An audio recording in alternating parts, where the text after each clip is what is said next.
speaking, I could have produced the report in 10 minutes. Australia is becoming a sewer of anti-Semitism. It's becoming a cesspit of Jew hatred. Arrest the perpetrators. Stop condemning Israel. Stop funding universities whose students are doing these encampments to intimidate and harass other Jewish students, and make it clear that no one can immigrate into the country if they have social media posts where they hate Jews. There's your report. Why did it take a year? It's only considering implementing the recommendations out of its new report. What do you make of that? I think it's perfectly in line with Albanese, which is why I'm calling for him to be banned from the United States. What is required now is the ultimate international censure against the Prime Minister of Australia to show how serious this is. He must be barred entry from the United States of America. Australia uses this tool all the time. They recently barred one of the world's foremost defenders of Israel, a man named Mr. Fould. I have no idea why. Think about Albanese. What business does he have coming to Washington, D.C.? First of all, he doesn't even really want to come here, so let's ban him anyway, because all he wants to do is suck up to China. He is enthralled with dictators. He loves totalitarianism. He puts economy before human rights, and then he dares condemn Israel. This is a man that is sucking up to the Chinese day and night, although the Chinese are guilty of a real genocide against the Uyghurs. The Jews are guilty of nothing but wanting to defend themselves and liberate the Palestinians from Hamas.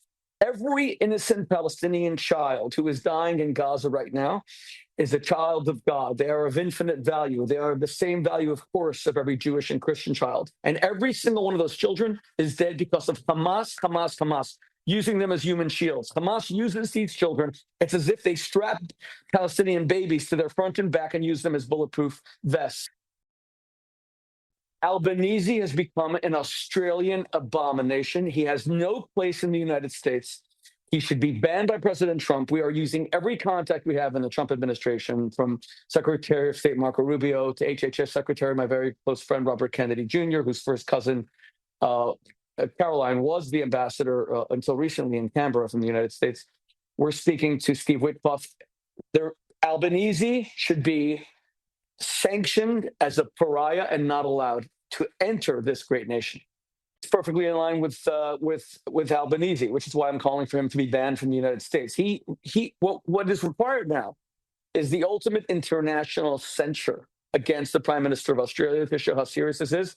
He must be barred entry from the United States of America. You want to tell me that Anthony Albanese couldn't get on his government-provided jet to go to the East Melbourne synagogue and say, I am the leader of this country. You Jews are not alone. He couldn't go to the Israeli-owned restaurant and tell the owner, you are not alone. I am with you. The US today imposed sanctions on another Albanese, Francesca Albanese, the UN Special Rapporteur for the occupied Palestinian territories. A good move? Not only is it a good move, but let me tell you, Caroline, I think we should get two Albaneses for the price of one.